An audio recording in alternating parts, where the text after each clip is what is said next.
오늘 우리가 볼 하나님의 말씀은 사사기 4장 4절에서 10절까지의 말씀입니다. 그때 랍비돗의 아내 여선지자 드보라가 이스라엘의 사사가 되었는데 그는 에브라임 산지 라마와 베델 사이 드보라의 종려나무 아래에 거주하였고 이스라엘 자손은 그에게 나아가 재판을 받더라. 드보라가 사람을 보내어 아비노함의 아들 바락을 납달리 게데스에서 불러다가 그에게 이르되 이스라엘의 하나님 여호와께서 이같이 명령하지 아니하셨느냐? 너는 납달리 자손과 스불론 자손 10,000명을 거느리고 다볼산으로 가라. 내가 야빈의 군대장관 시스라와 그의 병거들과 그의 무리를 기손강으로 이끌어 내게 이르게 하고 그를 내 손에 넘겨주리라 하셨느니라. 바락이 그에게 이르되 만일 당신이 나와 함께 가면 내가 가려니와 만일 당신이 나와 함께 가지 아니하면 나도 가지 아니하겠노라 하니 이르되 내가 반드시 너와 함께 가리라. 그러나 내가 이번에 가는 길에서는 영광을 얻지 못하리니 이는 여호와께서 시스라를 여인의 손에 파실 것임이니라 하고 드보라가 일어나 바락과 함께 게데스로 가니라. 바락이 스불론과 납달리를 게데스로 부르니 10,000명이 그를 따라 올라가고 드보라도 그와 함께 올라가니라.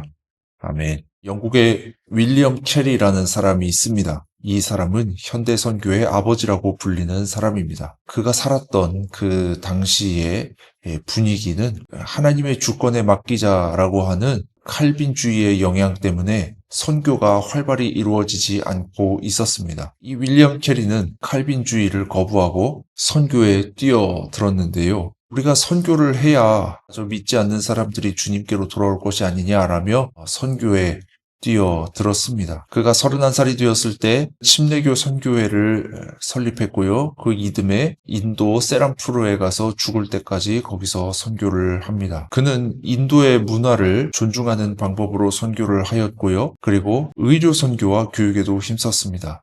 이것은 훗날 우리나라 땅을 밟은 선교사들에게도 깊은 영향을 주었습니다. 이 용기 있는 한 사람으로 인해서 해외 선교는 다시금 활발히 이루어지게 되었고 그 복음이 오늘날 우리에까지 전해져 온 것입니다. 오늘 우리가 읽은 말씀 가운데는 서로 대조되는 인물들이 있습니다. 하나님의 명령에도 불구하고 겁을 내어 전장에 나가기를 주저한 바락 장군이 있는가 하면 목숨을 걸고 싸운 스불론과 납달리 지파 사람이 있었고요. 또 하나님을 멸시하는 가나안 장군 시스라와 화친을 맺은 헤벨이 있는가 하면 그 적장을 죽인 헤벨의 아내가 있습니다. 이런 대조를 통해서 성경은 우리에게 묻습니다. 우리는 하나님의 사명 앞에서 주저하는 사람들인지 아니면 사명에 즉각적으로 순종하는 사람들인지를요. 이스라엘 백성이 하나님을 버리고 우상 숭배를 하였습니다. 그러자 하나님은 가나안 임금 야빈을 통해서 이스라엘을 압박하셨는데요. 이스라엘은 20년간 억압을 받아야 했습니다. 그 당시 이스라엘의 사사는 드보라라는 사람인데요. 그는 이스라엘 백성들 사이에서 재판을 하고 있었습니다. 그러던 어느 날 드보라가 바락 장군을 부릅니다. 드보라가 이렇게 이야기합니다.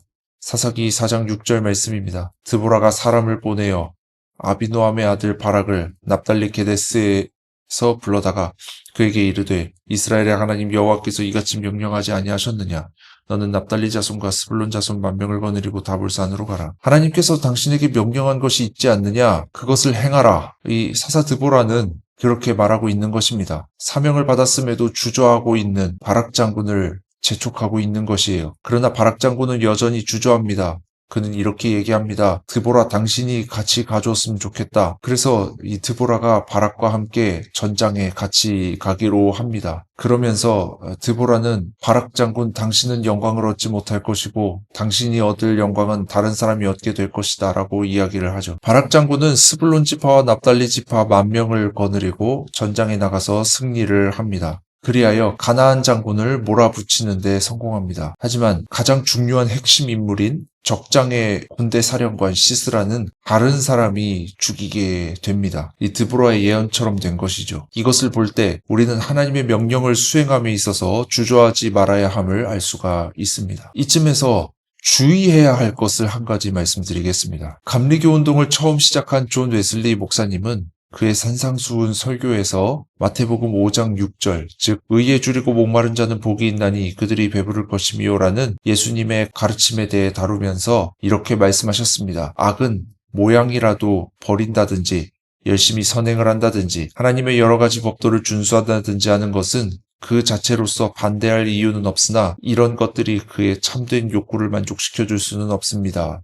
이렇게 말합니다. 이것들은 다 성경이 말하고 있는 가치입니다. 그런데 성경이 말하고 있는 이 가치들이 우리의 욕구를 만족시켜 줄 수 없다는 얘기예요. 중요한 것은 하나님을 갈망하는 마음이라는 것이에요. 신앙인에게 있어서 가장 중요한 것은 하나님을 아는 지식이며 하나님 안에 그리스도와 함께 숨겨진 생명이며 주님과 하나로 연합한 존재가 되는 것이며 아버지와 아들과 사귐을 갖는 것이며 하나님이 빛 가운데 계신 것과 같이 빛 가운데 행하는 것이며 하나님의 순결하심과 같이 순결하게 되는 것이라고 말씀하셨습니다. 이런 것들을 갈망하지 않으면 우리가 아무리 열심히 사역을 하고 아무리 사명을 열심히 감당을 해도 다 소용이 없다. 라는 것이에요. 그러므로 이 적용의 말씀을 여러분께 드리기를 원합니다. 적용의 말씀입니다. 하나님께서 주신 사명을 감당하되 하나님을 갈망하는 마음을 잃어버리지 맙시다. 우리에게 중요한 것은 하나님을 갈망하는 마음입니다. 갈망하는 마음을 늘 유지하시면서 사명을 감당할 수 있기를 간절히 소원합니다.